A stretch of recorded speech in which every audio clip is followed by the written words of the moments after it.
Hi, നമസ്കാരം. Blast കണ്ടു. ഈ സിനിമയെക്കുറിച്ച് സംസാരിക്കുന്ന സമയത്ത് ഒരു താളത്തിൽ സംസാരിക്കണം, ഒരു ഫ്ലോയിൽ സംസാരിക്കണം, വിശദമായിട്ട് സംസാരിക്കണം. തുടക്കം തൊട്ട് ആ ഒരു എക്സ്പീരിയൻസ് ഞാൻ പറയാം. സത്യം പറഞ്ഞു കഴിഞ്ഞാൽ ഈ പടം കാണുന്നതിനെ കുറിച്ചിട്ട് ഞാൻ പ്ലാൻ ചെയ്തിട്ട് പോലും ഇല്ലെന്നേ. ഞാൻ മാത്രമായിരിക്കില്ല, അങ്ങനെ കുറച്ച് ആൾക്കാർ എന്നെ പോലെ ഉണ്ടാവും, അങ്ങനെ കാണണം എന്നുള്ളതിനെ കുറിച്ചിട്ട് ചിന്തിച്ചിട്ട് പോലും ഉണ്ടാവില്ല. എന്റെ കാര്യം ഞാൻ പറയുകയാണെങ്കിൽ, സംഗതി ഞാൻ ഒപ്പീനിയൻ വീഡിയോസ് എന്നൊക്കെ പറഞ്ഞിട്ട് വീഡിയോസ് പോസ്റ്റ് ചെയ്യുമെങ്കിലും വീഡിയോസ് ചെയ്യാനായിട്ട് ഇറങ്ങുന്ന എല്ലാ ഭാഷയിലുള്ള എല്ലാ പടങ്ങളും പോയിരുന്ന് കണ്ട് വീട്ടിൽ വന്നിരുന്നിട്ട് വീഡിയോസ് ചെയ്യുന്ന പരിപാടി ഇല്ല. കാരണം ക്ഷമയില്ലാത്തതുകൊണ്ടാണ്. വളരെ ചുരുക്കം സിനിമകൾ അങ്ങനെ ജെനുവിൻലി പോയി കാണണം എന്നൊക്കെ തോന്നിയാൽ മാത്രമാണ് പോയി കാണുക. അങ്ങനെ കണ്ടു കഴിഞ്ഞാൽ അഭിപ്രായം പറയാറുണ്ട്. അങ്ങനെ ബ്ലാസ്റ്റിന്റെ കാര്യം പറയുകയാണെങ്കിൽ, ബ്ലാസ്റ്റ് ഒരു സൈഡിൽ കൂടെ ഇറങ്ങി, ഒരു സൈഡിൽ കൂടെ ഇങ്ങനെ പോകുന്നുണ്ട്, മറ്റൊരു സൈഡിൽ കൂടെ വേറെ സിനിമകൾ ഇറങ്ങുന്നു. നമ്മള് പ്രേക്ഷകര് ആ പടങ്ങൾ കൂടുതൽ ഫോക്കസ് ചെയ്യുന്നു, നമ്മൾ പോയി കാണുന്നു. അതിൻ്റെ ഇടയിൽ കൂടെ ചെറുതായിട്ട് ബ്ലാസ്റ്റ് കൊള്ളാട്ടോ, ബ്ലാസ്റ്റ് ഗംഭീര പടം, ഹേയ് ബ്ലാസ്റ്റ് ഞെട്ടിച്ചു, കിടിലൻ സാധനം, വാവ്, ഹേയ് ഹേയ്, ഇങ്ങനെ അഭിപ്രായങ്ങൾ വന്നു തുടങ്ങി. ആ അഭിപ്രായങ്ങൾ കേറി കേറി കേറി കേറി കേറി വരാൻ തുടങ്ങി. അങ്ങനെ അത് കണ്ടപ്പോ ബുക്ക് മൈ ഷോയിലൊന്ന് കയറി നോക്കിയതാണ്. അവിടെ ആണെങ്കിലോ ആളുകൾ കയറി ഒരേ ബുക്ക് ചെയ്യല്, ഭീകര ബുക്കിങ്, വേറെ ലെവല് വിട്ടു പോകുന്ന ബുക്കിങ്. ഞാൻ എക്സാജറേറ്റ് ചെയ്ത് പറയുന്നതല്ല, ഇത് നടക്കുന്ന കാര്യമാണ് ഞാൻ പറയുന്നത്. പലയിടത്തും ഹൗസ്ഫുൾ ആയിട്ടുള്ള ഷോസ്, ടിക്കറ്റ് കിട്ടാത്തൊരു സാഹചര്യം ഉണ്ടാവുന്നതൊക്കെയാണ് നമ്മൾ കാണുന്നത്. അത് കണ്ടപ്പോ ഞാൻ ഞെട്ടി, ഇത് എന്താ ഈ സംഭവിക്കണേ? സത്യത്തില് കാണാൻ പ്ലാൻ പോലും ഇല്ലെന്നേ. പക്ഷെ ആളുകൾ ഒരു സൈഡിൽ നിന്ന് ഇങ്ങനെ കണ്ടിട്ട് അഭിപ്രായം പറയണേ. ബുക്ക് മൈ ഷോ ആണെങ്കിൽ മഞ്ഞ കത്തിക്കൊണ്ടേയിരിക്കുന്നു. അങ്ങനെ ക്യൂരിയോസിറ്റിയിൽ, അങ്ങനെ ആക്രാന്തത്തിൽ ഇതെന്താ പരിപാടി എന്ന് കാണാൻ വേണ്ടിയിട്ട് ബുക്ക് ചെയ്തു, പോയി കണ്ടു. എനിക്ക് തോന്നിയ കാര്യം വളരെ സിമ്പിളായിട്ട് ഒറ്റ വാക്കിൽ ഞാൻ പറയാം. ഇത് ഞാൻ തിയേറ്ററിൽ പോയിട്ട് കണ്ടില്ലായിരുന്നു എങ്കിൽ ഭയങ്കരമായിട്ട് റിഗ്രറ്റ് ചെയ്തിട്ടുണ്ടാവും. ഞാൻ തിയേറ്റർ എക്സ്പീരിയൻസ് മിസ് ചെയ്തിട്ടുണ്ടാവും. OTT-യിലാണ് കണ്ടത് എങ്കിൽ എനിക്ക് എന്നോട് തന്നെ ദേഷ്യവും തോന്നിയിട്ടുണ്ടാവും. കാരണം ഇത് തിയേറ്ററിൽ മിസ് ചെയ്യാൻ പാടില്ല. ഇത് എന്തോ പുതിയ കഥ അല്ലെങ്കിൽ ഭയങ്കര സംഭവം എന്നുള്ള രീതിയിലൊന്നുമല്ല ഞാൻ പറയുന്നത്. പക്ഷെ ഇതിൻ്റെ അകത്ത് ജെനുവിൻ ആയിട്ടുള്ള എഫേർട്ട് ഉണ്ട്. അതായത് ആളുകളെ പറ്റിക്കുക എന്നുള്ള പരിപാടിയൊന്നുമല്ല. ആളുകള് തിയേറ്ററിലേക്ക് പണം മുടക്കി വരുന്ന സമയത്ത് അവർക്ക് എന്തെങ്കിലും കൊടുക്കണം എന്നുള്ള ജെനുവിൻ ആയിട്ടുള്ള ചിന്ത ഇത് എഴുതിയ ആൾക്കും എടുത്ത ആൾക്കും അഭിനയിച്ച ആളുകൾക്കും ഒക്കെ ഉണ്ട് എന്നുള്ളത് കണ്ടപ്പോൾ മനസ്സിലായി. ഈ സിനിമ ഡിസേർവ് ചെയ്യുന്ന സക്സസ് കിട്ടണം, അത് കിട്ടും, യാതൊരു സംശയമില്ലാത്ത കാര്യമാണ്. കിടിലൻ സിനിമ, കിടിലൻ സിനിമ, കിടിലൻ തിയേറ്റർ എക്സ്പീരിയൻസ്. ഇപ്പോ ഈ അടുത്ത് ഒരു ടീം, ആ സിനിമയുടെ പേര് ഞാൻ വീണ്ടും പറയുന്നില്ല, ഗംഗം ഗഗ് ഗാസം, സിനിമ പൊട്ടിക്കുന്നു, ടാർഗറ്റ് ചെയ്യുന്നു, അഭിപ്രായം പറഞ്ഞ് റിവ്യൂവേഴ്സ് എന്നൊക്കെ പറഞ്ഞിട്ട് ഒരു സൈഡിൽ കൂടെ കരച്ചിൽ നടക്കുക. മോശമാണെങ്കിൽ പരിപാടി നടക്കൂല, ആരും പോയി കാണില്ല. ചെറുതായിട്ട് പോലും കൊള്ളാം എന്നുള്ള സാധനം വന്നാലല്ലേ പോയി ആൾക്കാർ കാണുകയും പിന്നെ അത് കയറി കയറി വരികയൊക്കെ ചെയ്യുള്ളൂ. അതില്ലെങ്കിൽ വന്നിരുന്ന് കരയാ, റിവ്യൂവേഴ്സ് പൊട്ടിച്ചു എന്ന് പറഞ്ഞിട്ട്. പിന്നെ വേറൊരു സിനിമ ഈ അടുത്ത് ഇറങ്ങിയിട്ടുണ്ടായിരുന്നു. ഞാൻ വീണ്ടും അതിനെ പിടിച്ച് ഇടുന്നതല്ല, അവര് കംപ്ലൈന്റും കൊണ്ടൊന്നും ആക്ച്വലി വന്നിട്ടില്ല. പക്ഷെ ഞാൻ ജസ്റ്റ് ഈ എന്താ പറയാ, മറ്റേ ബ്ലാസ്റ്റിനെ കുറിച്ച് സംസാരിക്കുന്ന സമയത്ത് ഞാൻ ഒന്ന് എടുത്തിടുകയാണ്. കാട്ടാളൻ സിനിമ, ലൈക്ക് അതിലും ഫൈറ്റും പരിപാടികളും എല്ലാം ഉണ്ട്. പക്ഷെ നമുക്ക് അതിൻ്റെ അകത്തുള്ള ഫൈറ്റ് ഒരു ഇമ്പാക്ട് കിട്ടിയിട്ടുണ്ടായിരുന്നില്ല. അത് നമ്മൾ ഒപ്പീനിയൻ വീഡിയോസ് ചെയ്യുന്ന സമയത്താണെങ്കിലും പറഞ്ഞതാണ്, ഇമ്പാക്ട് കിട്ടുന്നില്ല. ഓക്കെ, അതിൻ്റെ അകത്ത് ഇപ്പൊ പെപ്പ ആണെങ്കിലും ഒക്കെ പണിയെടുത്തിട്ടുണ്ട്, പക്ഷെ അതൊരു പണിയായി മാത്രം മാറി. ആ പണി നമ്മുടെ മുമ്പിലേക്ക് എത്തുന്ന സമയത്ത് നമുക്ക് ഭയങ്കരമായിട്ട് തോന്നണമെന്നുണ്ടെങ്കിൽ അത് അങ്ങനെ എടുത്തു വെച്ചിട്ടുണ്ടാവണം, അങ്ങനെ നമുക്ക് കണക്ട് ആവണം, നമുക്ക് ഇൻവോൾവ് ആവാൻ വേണ്ടി പറ്റണം ആ സിനിമയോട് കൂടിയിട്ട്. അത് കാട്ടാളൻ ആ കാര്യത്തിൽ സക്സസ് ആയില്ല. പക്ഷെ ഇവിടേക്ക് വരുന്ന സമയത്ത് ഇതിൻ്റെ അകത്തുള്ള ഫൈറ്റ് എന്ന് പറയുമ്പോൾ വെറുതെ അടിക്കുക, അവരിങ്ങനെ അടിച്ചുകൊണ്ടിരിക്കുന്ന സമയത്ത് നമ്മൾ അവരടിക്കണു എന്ന് പറഞ്ഞുകൊണ്ട് കണ്ടുകൊണ്ടിരിക്കുന്ന പരിപാടിയൊന്നുമല്ല. അവരടിക്കുന്ന അടി നമുക്ക് ഇവിടെ ഫീൽ ആവും. നമുക്ക് അത് അടിയാണ്, അടിച്ചു പൊളിക്കുകയാണ്, അത് ആ സാധനം അവിടെ ഉണ്ട് എന്നുള്ളൊരു ഇമ്പാക്ട് നമുക്ക് കിട്ടുന്നുണ്ട്. നമ്മൾ കാശ് കൊടുത്ത് കയറുന്ന സമയത്ത് നമുക്ക് ആ എന്റർടൈൻമെന്റ് എന്ന് പറഞ്ഞ സാധനം കിട്ടുന്നുണ്ട്. അപ്പൊ അത്തരത്തിലുള്ള എന്റർടൈൻമെന്റ് ഫാക്ടറാണ് നമുക്ക് ചില സിനിമകളിൽ മിസ്സാവുന്നത്. ഫൈറ്റ് സീക്വൻസുകളൊക്കെ നമുക്ക് വെറുതെ ഇരുന്ന് ഉണ്ടാക്കാം. ആ അടിക്ക് അടിക്ക് അടിക്ക് എന്നൊക്കെ പറഞ്ഞ ആക്ടേഴ്സിനെ കുറിച്ചിട്ട് ആക്ടേഴ്സിനെ കൊണ്ട് പണിയെടുപ്പിക്കാം. അവർ പണിയെടുക്കുകയും ചെയ്യും. പക്ഷെ നമുക്ക് കാണുന്ന സമയത്ത് അവരാരേക്കോ വന്ന് അടിക്കണോ, ആരേക്കോ പോയി ഇടിക്കണോ, ആരേക്കോ പറക്കണോ, ഈ ഫീലേ ഉണ്ടാവുള്ളൂ. പക്ഷെ ഇവിടെ ഈ ബ്ലാസ്റ്റ് ഇത്തരത്തിലുള്ള പടങ്ങളെ കുറിച്ച് പറയുമ്പോൾ ഇതിന്റെ അകത്തുള്ള ഫൈറ്റ് എന്ന് പറയുമ്പോൾ അടിക്കണ പോലെ തോന്നുന്നുണ്ട്. ഇതിന്റെ അകത്ത് കറാട്ടയാ പരിപാടി. ഇത് നമുക്കൊരു ത്രില്ലല്ലേ? നമുക്ക് ഇതൊരു ത്രില്ല. നമുക്ക് ഇതിരുന്ന് കാണുന്ന സമയത്ത് ആ ആക്ഷനും പരിപാടികളും. ഇതിന്റെ അകത്തൊരു സീനുണ്ട്, പ്രീതി മോഹൻ ഒരുത്തന്റെ മറ്റേ നെഞ്ചത്തേക്ക് ഇങ്ങനെ കത്തി ഇങ്ങനെ വെച്ചിരിക്കുന്ന സമയത്ത് നമ്മുടെ അർജുൻ ആക്ഷൻ കിങ് അണ്ണൻ കറങ്ങി ഒരു ചവിട്ടിയിട്ട് കത്തി മറ്റേ അവന്റെ നെഞ്ചിന്റെ ഉള്ളിലേക്ക് ആക്കി വിടുന്ന ഒരു സീനൊക്കെ ഉണ്ട്. എങ്ങനെയാണത്? അതായത് അർജുൻ ചെയ്യും നമുക്കറിയാം, അർജുൻ ആ ലെവല് മനുഷ്യനാണ്. പക്ഷെ അതൊക്കെ ഒരു പടത്തിലേക്ക് കൊണ്ടുവന്ന് നമ്മൾ കുറെ നാൾക്ക് ശേഷം കാണുന്നത്. അതായത് അർജുൻ സർജുല ഭാഗത്തു നിന്നൊക്കെ ഈ ഐറ്റംസ് നമ്മൾ കുറെ നാൾക്ക് ശേഷമാണ് ആക്ച്വലി കാണുന്നത്. ആ സീൻസിനെ കുറിച്ചിട്ടാണ് ഞാൻ പറയുന്നത്. അതൊക്കെ കാണുമ്പോൾ നമുക്കൊരു ത്രില്ല, നമുക്കൊരു ഗൂസ് ബംസ് ഒട്ടിക്കും. ആകുമ്പോൾ എന്നെ മാതിരി പണി വെച്ചിരിക്കും, എന്നെ എല്ലാം പണ്ണ പോറെന്നുള്ളൊരു സാധനം. ഇതിൻ്റെ അകത്ത് മെയിനായിട്ട് ഫൈറ്റാണ്. ഇതിൻ്റെ അകത്തുള്ള ഫൈറ്റ് എന്ന് പറയുന്ന പരിപാടിയാണ് ഇതിൻ്റെ അകത്തുള്ള പ്രധാന സംഗതി എന്ന് പറഞ്ഞാൽ. ഞാൻ നേരത്തെ പറഞ്ഞു കഥാ പരിപാടി എന്നൊക്കെ പറയും ഭയങ്കര പുതിയ അല്ലെങ്കിൽ ഭയങ്കര എക്സ്ട്രാ ഓർഡിനറി സംഭവമൊന്നുമല്ല.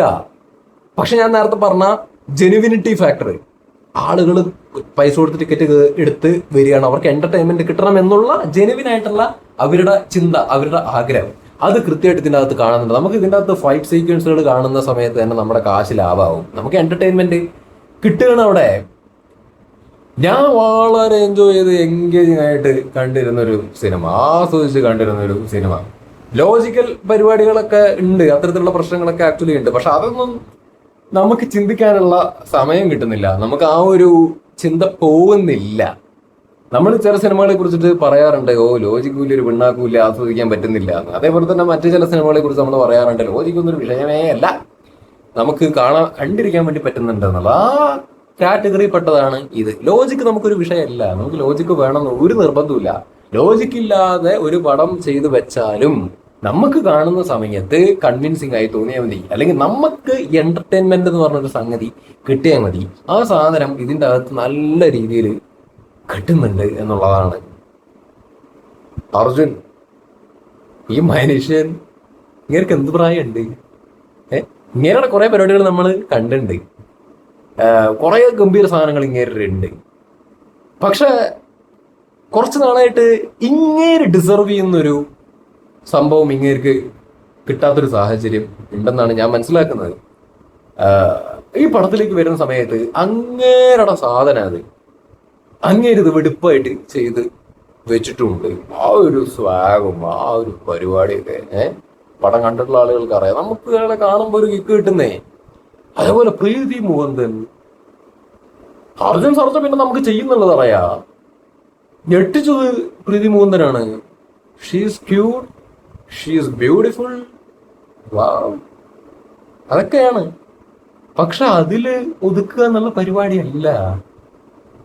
അവരിതിൻ്റെ അകത്ത് പണി വെച്ചിരിക്കുന്നത് എന്ത് പണല, കിട്ടലിനായിട്ട് ഫൈറ്റ് ചെയ്തിട്ടുണ്ട്. അവര് എഫേർട്ട് ഇട്ടിട്ടുണ്ട്. I use the word effort. Effort ഇടണം, എഫേർട്ട് ഇട്ട് ഫൈറ്റ് ചെയ്യണം. എഫേർട്ട് ഇട്ട് ഫൈറ്റ് ചെയ്ത് കഴിഞ്ഞാല് കാണുന്ന ആൾക്കാർക്കും അത് കിക്ക് കിട്ടും. അല്ലാത്ത ഫൈറ്റുകൾ നമുക്ക് വെറുതെ ഇരുന്ന് കാണുക എന്നുള്ളത് മാത്രമേ ഉള്ളൂ. ഇത് അങ്ങനെയല്ല, അവര് പണിയെടുത്തിട്ടുണ്ട്, അവരുടെ പണി നമുക്ക് ഇവിടെ കൊള്ളുന്നുണ്ട്. ഓരോ വട്ടിയിലും നല്ല പണിയെടുത്തിട്ടുണ്ട്. കിടിലനായിട്ട് പ്രീതി മുകുന്ദൻ ചെയ്തിട്ടുണ്ട്. അതേപോലെ തന്നെ Abhirami, she also did A great job. അവരും കിടിലനായിട്ട് ചെയ്തു വെച്ചിട്ടുണ്ട്. മോനെ അതാണ് സംഗതി. നല്ല ക്യാരക്ടർ, ആ ക്യാരക്ടറിന് ഈ ആക്ഷൻ ചെയ്യണം എന്നൊരു ഡിമാൻഡ് ഉള്ളപ്പോ അത് പരിശീലിപ്പിക്കാനും അത് പഠിച്ചെടുക്കാനും അതിനുവേണ്ടി എഫേർട്ട് ഇടാനും ഒക്കെ ഉള്ള ഒരു ശ്രമം ഉണ്ടാവുക, അതിന് വില്ലിങ് ആവുക എന്ന് പറയുന്നത് വലിയ കാര്യമാണ്. അതിലിപ്പോ പ്രീതി മുകുന്ദൻ ആയിക്കോട്ടെ, അഭിരാമി ആയിക്കോട്ടെ, അവരൊക്കെ അപ്രിസിയേഷൻ നല്ല രീതിയിൽ അർഹിക്കുന്നുണ്ട്. ഇതിനോടകം എല്ലാവരും അവരെ അപ്രിഷിയേറ്റ് ചെയ്തു, അഭിപ്രായങ്ങൾ പറയുന്നുണ്ട് ഗംഭീരമായിട്ട്. കിടിലൻ, ഒരു രക്ഷയില്ല, അവരും നന്നായിട്ട് ചെയ്തിട്ടുണ്ട്. പിന്നെ ഇതിൻ്റെ അകത്ത് മറ്റേ ചങ്ങാതി എന്താണ് ഞാൻ നോട്ട് ചെയ്ത് വെച്ചാണല്ലോ, അർജുൻ പത്മനാഭനോ എന്താണ് ആ പുള്ളിയുടെ പേര്? അയ്യോ വില്ലൻ. അതായത് ആ വില്ലന്റെ പേരെന്ത്? ആ ചങ്ങാതി എന്തൊരു ഓളയാ, എന്തൊരു സ്വാഗാണ് പുള്ളി. പുള്ളി ഇതിനകത്ത് കിടിലായിട്ട് ചോദിച്ചിട്ടുണ്ട്. വീട്ടിൽ വെച്ചിട്ടൊക്കെ ഒരു സീനുണ്ട്. മൂപ്പര് വരുന്ന സമയത്ത് തന്നെ എന്തൊരു പവറാ.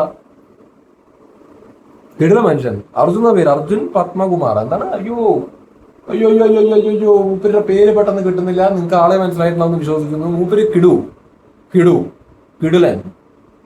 ഇതാണ് ഈ സിനിമയെ കുറിച്ചിട്ട് എനിക്ക് പറയാനുള്ളത്. നല്ല ഗംഭീര സിനിമ.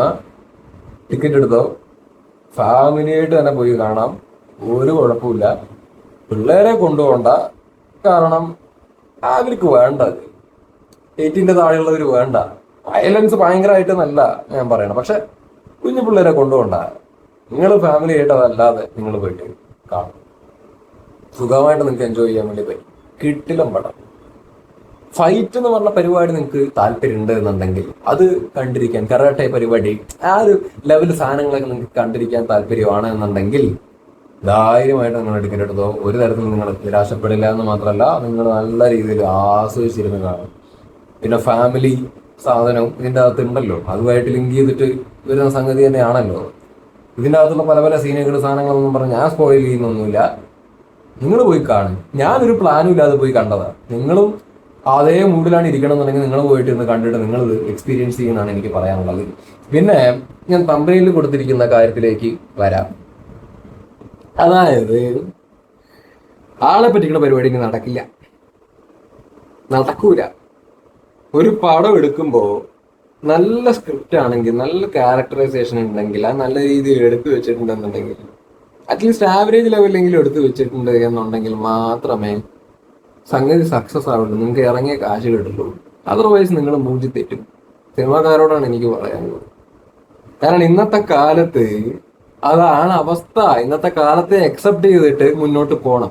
ഇല്ലെങ്കിൽ കരഞ്ഞോണ്ടിരിക്കുക, പടത്തെ പൊട്ടിക്കുന്ന, ടാർഗറ്റ് ചെയ്യുന്ന എന്നൊക്കെ പറഞ്ഞിട്ട് ഗംഗം കക്ക ഒക്കെ ചെയ്ത പോലെ ചെയ്തോണ്ടിരിക്കുക എന്ന് മാത്രം. ഇതിപ്പോ കണ്ട ബ്ലാസ്റ്റ് എന്തോരം ആൾക്കാരുണ്ട് ഇവിടെ. പലരും ഈ പടം കാണുന്നതിനെ കുറിച്ചിട്ട് ആലോചിച്ചിട്ട് പോലും ഉണ്ടാവില്ല. പക്ഷെ ഐറ്റം ഉള്ളത് കൊണ്ട്, ജെനുവിൻ എഫേർട്ട് നല്ല സാധനം ആയതുകൊണ്ട് ആരെങ്കിലൊക്കെ പോയി കണ്ട് അവര് നല്ല അഭിപ്രായം പറഞ്ഞ്, പിന്നെ അങ്ങനെ കുറച്ചു പേര് പോയി കണ്ട്, പിന്നെ ആ കുറച്ചു പേര് വേറെ ആൾക്കാരെടുത്ത് പറഞ്ഞ് അങ്ങനെ കേറി വന്നിട്ട് ടിക്കറ്റ് കിട്ടാൻ ഇല്ലാത്തൊരു അവസ്ഥയിലാണ് പോയിക്കൊണ്ടിരിക്കുന്നത്. ഭീകര ബുക്കിങ്ങിലാണ് പോയിക്കൊണ്ടിരിക്കുന്നത്. പട ഹിറ്റ്. അതാ ഞാൻ പറയുന്നത്. സംഗതി മോശമാണെങ്കിൽ എങ്ങനെ കരഞ്ഞിട്ടും കാര്യമൊന്നുമില്ല, നന്നാവാൻ പോണില്ല, ആൾക്കാർ കേറില്ല. സാധനം ഉണ്ട് അതിൻ്റെ അകത്ത്, ജെനുവിൻ എഫേർട്ട് ഉണ്ടെന്നുണ്ടെങ്കിൽ ചാത്തൻ നമ്മളെ തിയേറ്ററിലേക്ക് കൊണ്ടുവരും എന്നുള്ളതാണ് റിയാലിറ്റി.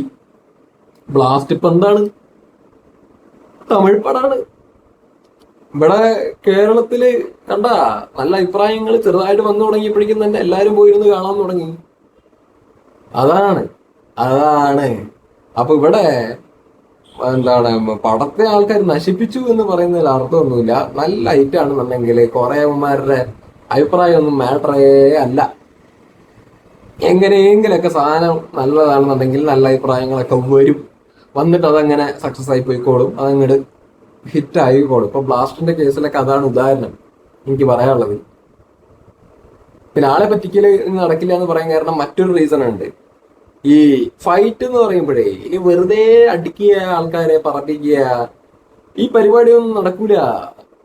പണ്ടത്തെ സിനിമയിലൊക്കെ ക്ലൈമാക്സിലുള്ള അടിയില്ലേ, അത് പരിപാടി ഇപ്പം നടക്കില്ല. ഇപ്പോ എന്ന് പറഞ്ഞു കഴിഞ്ഞാൽ ഒരു ഫൈറ്റ് എന്ന് പറയുമ്പോൾ ആ ഫൈറ്റിന് ഒരു കാരണം ഉണ്ടായിരിക്കണം. അറ്റ്ലീസ്റ്റ് ആ ഫൈറ്റിന് കാരണം ഇല്ലെങ്കിൽ പോലും ആ എന്റർടൈൻമെന്റ് എന്ന് പറഞ്ഞ സാധനം കിട്ടിയാൽ മാത്രമേ ആ ഫൈറ്റും വർക്ക് ആവുള്ളൂ. അല്ലാതെ BGM കുത്തിക്കയറ്റിയിട്ട് 4 ഫൈറ്റ് ഉണ്ടാക്കി കഴിഞ്ഞു കഴിഞ്ഞാൽ ഇവിടെയുള്ള ആൾക്കാരൊന്നും കാണാൻ വേണ്ടി പോകുന്നില്ല. എല്ലാവർക്കും ബുദ്ധിയുണ്ട്. ആരെയും അണ്ടർസ്റ്റിമേറ്റ് ചെയ്യാൻ വേണ്ടി പാടില്ല. അതായത് പ്രേക്ഷകരെ അണ്ടർസ്റ്റിമേറ്റ് ചെയ്യാൻ വേണ്ടി പാടില്ല. ആൾക്കാർ ഇറങ്ങി പോകും. പിന്നെ എടുത്തു പറഞ്ഞിട്ട് രവി ബസ്റോ അടിപൊളി മ്യൂസിക് ആയിരുന്നു ഇതിൻ്റെ അകത്ത്. നൈസ് ക്ലീൻ സാധനം, നീറ്റ് സാധനം, ഡീസന്റ് സാധനം. ഈ സിനിമ ഏതു തരത്തിലുള്ള മ്യൂസിക് ആണോ എന്താ പറയാ, അതിനേതാണോ ആപ്റ്റ് ആവുന്നത് അതിനനുസരിച്ചിട്ട് തന്നെയാണ് കൊടുത്തിരിക്കുന്നത്. അല്ലാതെ ചെട്ട പരിപാടിയൊന്നുമില്ല എന്നുള്ളതാണ്. അപ്പോ മൂപ്പരും കലകിയുണ്ട്. That's it. ഇതാണ് ബ്ലാസ്റ്റിനെ കുറിച്ച് പറയാനുള്ളത്.